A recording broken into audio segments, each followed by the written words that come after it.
Hello and welcome back to another dev diary for the upcoming no-named DLC for Hearts of Iron 4 post Man the Guns. Today is a talking about Vichy France and Free France, but if you're looking for the video on resistance and compliance from last week, there wasn't one. I didn't do one. You get nothing! You lose! Good day, sir! Because I didn't think I needed to do one, because when I looked at it originally, I didn't consider it to be such a major mechanic of the game.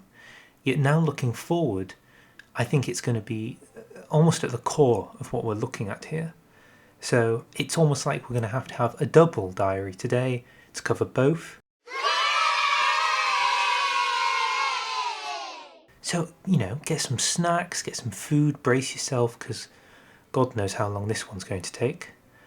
So let's go for it. So the first point of last week's diary is resistance and compliance, which is basically a complete rework to, I'd say, about three things: occupation, sort of state management of colonies, and then buffs to said colonies, which is a broad range of things, adding in entirely new mechanics, which the more I look at it, the more excited I get. But we'll get into that as we go on. So here we see the full rework on this wonderful Chad here. What a Chad. And here we can see the occupation level and something new called the compliance level. So the resistance of this, it's not an occupation at this point, it's just the resistance within the state is about 50%. And that is the willingness of the people to want to remain under your control.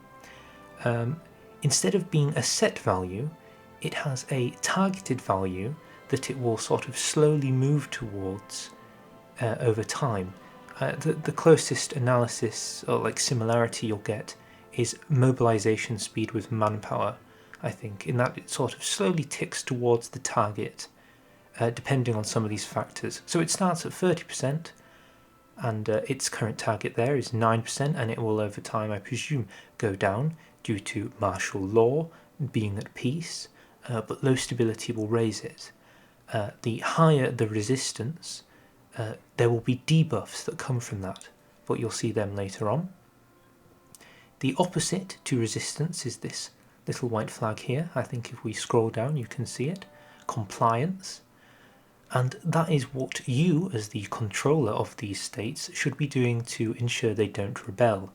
So at the start of the game it should start at about 0 or 0.06, because I guess the developers hate the number 0 precisely, and it should in effect tick up over time. But the more it ticks up, the harder it will be to get more compliance. And this effectively is a sort of an opposing force to your resistance. So you see here the compliance is giving a -1%, so you need the compliance to be higher to make sure the resistance is weaker. And as opposed to resistance giving you debuffs, higher compliance will give you buffs in these states. So it's a either or situation, working towards one, destroying the other. When you have these buffs on compliance, it also helps if you're a nation like Germany at trying to take over another nation but you haven't annexed them. So for example, France, when you capitulate them and you take their territory, you'll have the resistance going up obviously, but you'll be doing things with the compliance, probably things with the military police from before, to ensure it stays down. A little bit of notes from the devs themselves. In the future there might be some inklings towards certain countries having special compliance. For example, Denmark, which was famously during World War II, went straight out the door. So you'll probably have quite high compliance with them the second you sort of annex them. You don't need to start at 0, don't have resistance, jobs are good and carry on. And down here we can see some of the effects. So we've got 40% resistance in Chad. I don't know why Chad was their choice for an owned nation here by France. And you can see how the resistance is being managed.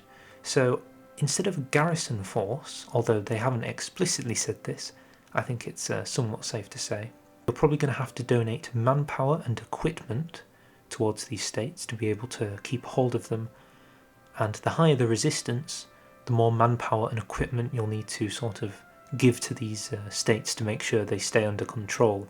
If you don't, I presume, have that manpower and manpower and equipment, you'll probably lose it, which is what this little red man up here is.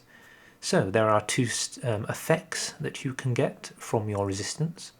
The first level is attrition in the state, and we can see this down here. Oh goodness me, what have they done to my baby? Division speed -50, no redeployment here. Supplies has just gone in Africa. Attrition, it's basically a hellhole.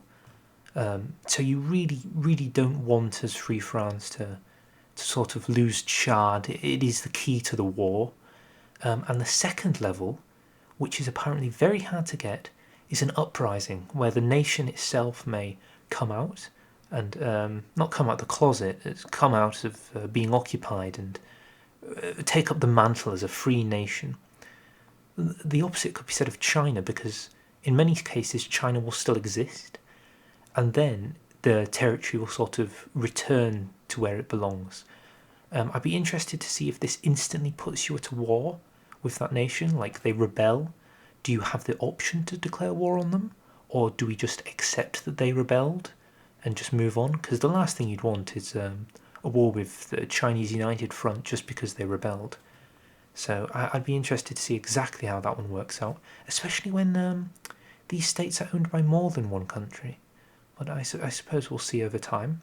Moving on here, we have a whole new tab for these territories, and I almost feel like it's an addition to puppets, because what we're really talking about here is how we deal with puppets that haven't been released yet, which makes an entirely new mechanic, which I think is utterly brilliant, because I love these small nations and managing them. I think it's one of the most fun aspects of the game. Here we can see that you have this new tab showing you how much manpower you're getting. I presume this is how many factories they're giving you, and the percentage of resources you're getting from them, which will be very important for some nations that you sort of own but haven't annexed. Or should I say there is a reverse, you have annexed. I'm thinking the Netherlands in their colonies in South America, where their oil is, so you need to be careful there. And how these buffs at the bottom are probably giving you more manpower, more factories. The thing is we don't know, they haven't really showed us. What they have showed is that these buttons here are how you deal with your non-released colonial territories. And you've got lots of different options here. These methods of occupation, as it says up here, can do suppression, give you factories, or sort of work towards a long time goal of ensuring their compliance growth, so they'll never rebel and you hold on to them for good, which in the next dev diary we're heading on to will be really important. This opened up a lot of questions for me, so there's much more to ask about this, such as what happens to like the Georgia Islands for the UK and all of these territories that they own that technically don't have a core owner, they're just existing. Do they just chill? Are they happy? I mean, needless to say, this is an inherent buff to formable nations, because if you do not form that nation, you have to deal with owning all of these far rebellious territories, which is just awful. As for these side methods of dealing with your occupied territories, apparently there are going to be specialised ones for democracy, fascism and communism. And while it didn't actually say it directly in the dev diary what they are, if you go to the comments, which we can do now, you can see sometimes they give you the answer, even though it isn't in the dev diary. How wonderful of them. And here we can see that democracies will get the autonomous occupation, which is basically greater compliance. The fascists are just terrible, terrible people, which suppresses them into the ground. And the communists are liberating the workers, because what else have they got to do with their lives? So that's basically the core of what this dev diary is about. Lots of new features, lots of fun, more to be revealed. Did give me one big gripe, which I'd like to go back to. Here we can see there's a button to release the nation. This button is categorically unavailable for the UK ever since Man the Guns, and I despise it, because I feel like it takes away from player fun. Because something I loved to do was release the nation of, let's say, Nigeria, and you could just play the game as Nigeria. But that's no longer possible in Iron Man. So it's, well, basically in many game modes, unless you do it reverse beforehand. So here's my suggestion. It's the Hovelax suggestion of the day. So far, we're calling it, can the UK release, let's say, one occupied territory every 6 months or a year or something? Instead of making it a permanent you cannot do it game rule, let's make it a you cannot do it very often. Because it's so burdening. I mean, you saw what happened with Egypt and that achievement being cancelled. Anyway, let's move on before we get this video to an hour.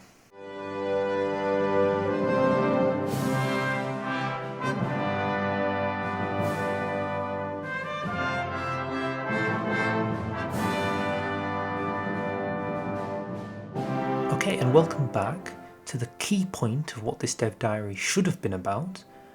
Sorry it's in the second half, but you kind of needed to know what was going on with France beforehand with its resistance before we could move on to here. So, the key point is that Vichy France and Free France are getting their own independent trees. France and Free France are getting their own independent trees post-capitulation of France, assuming they're democratic, assuming they're in the faction with the Allies. Those are like the key points to get this to trigger. So let's just quickly go into it, because here we can see the map of what it's essentially going to be looking like. I assume this is precisely the moment they capitulate now, where Free France gets nothing, because I've never really seen it be so endgame for Vichy France to this degree, without the United Kingdom having not been fought. Italy hasn't done anything. So I assume this is the new standard for what Vichy France is going to look like. And with that comes a new methodology for the trees to work. So instead of looking at it in the dev diary, we're going to do something better, because I've recreated it in the game. So this isn't quite as accurate as it's going to be, as I showed you in that picture, but it'll do for the purposes of what we're looking at right now. So here's Free France.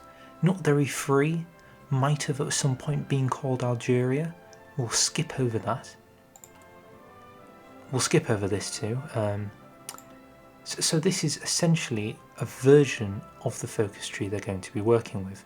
Now the reason this one looks different is because there were some complaints complaints but suggestions that the focus tree looked a bit too spread out. So what I've done is I've gone in and I've made a more condensed version, assuming that they're not going to add any more focuses in between these gaps.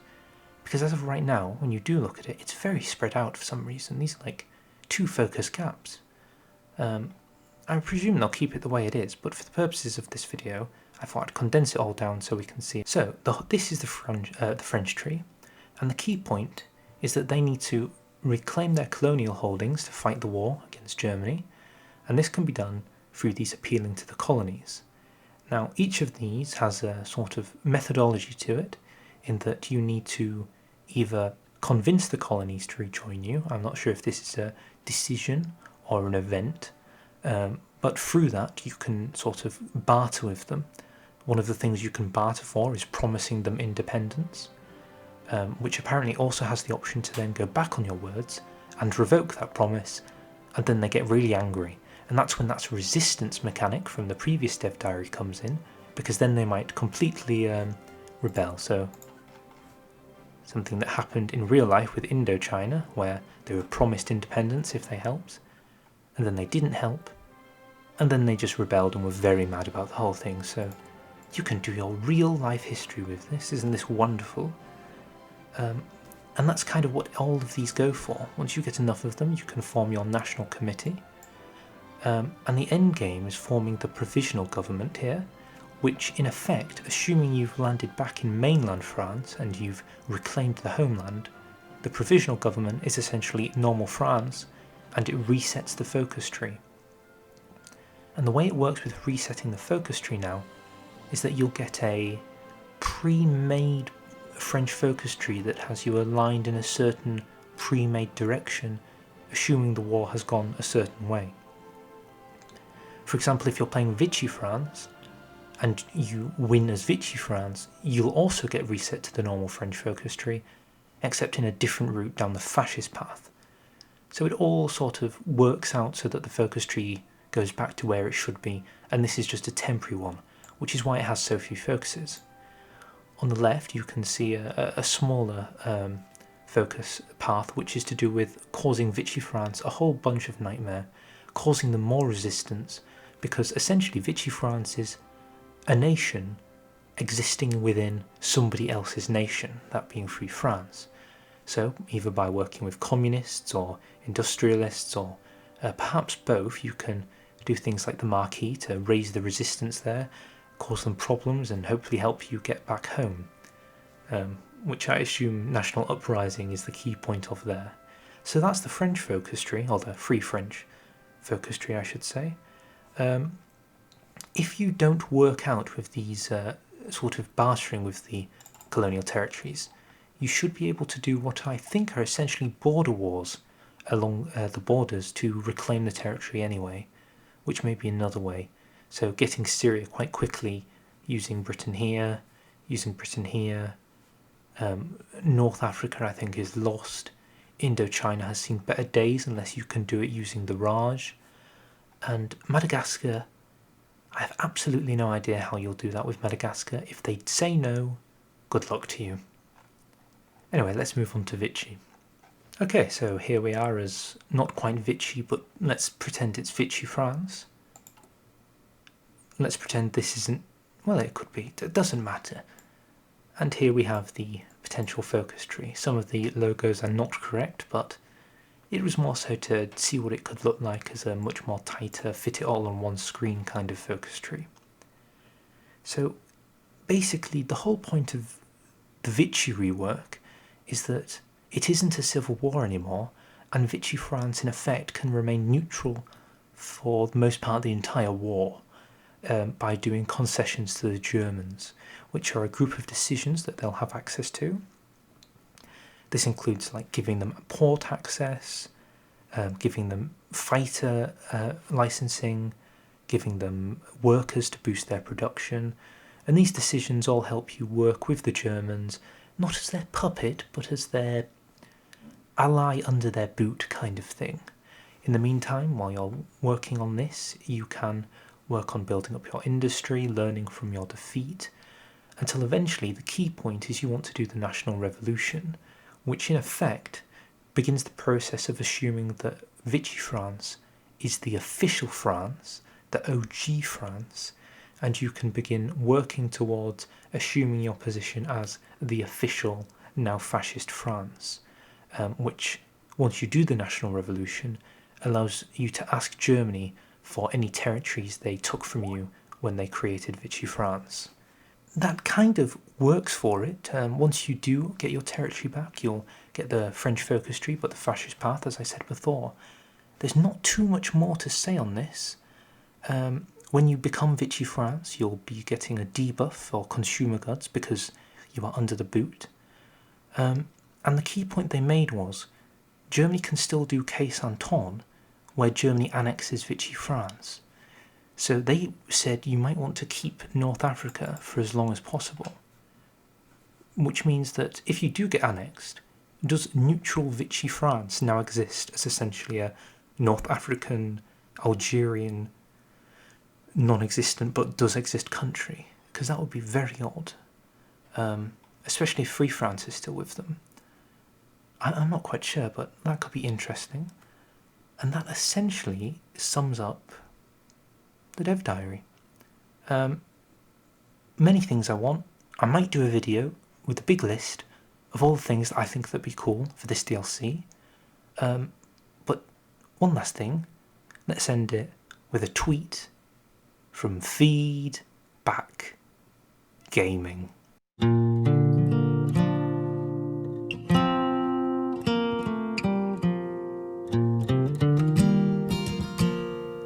Because he's right. More formable nations. Oh, and if you like the video, subscribe, like. Okay, I'm done.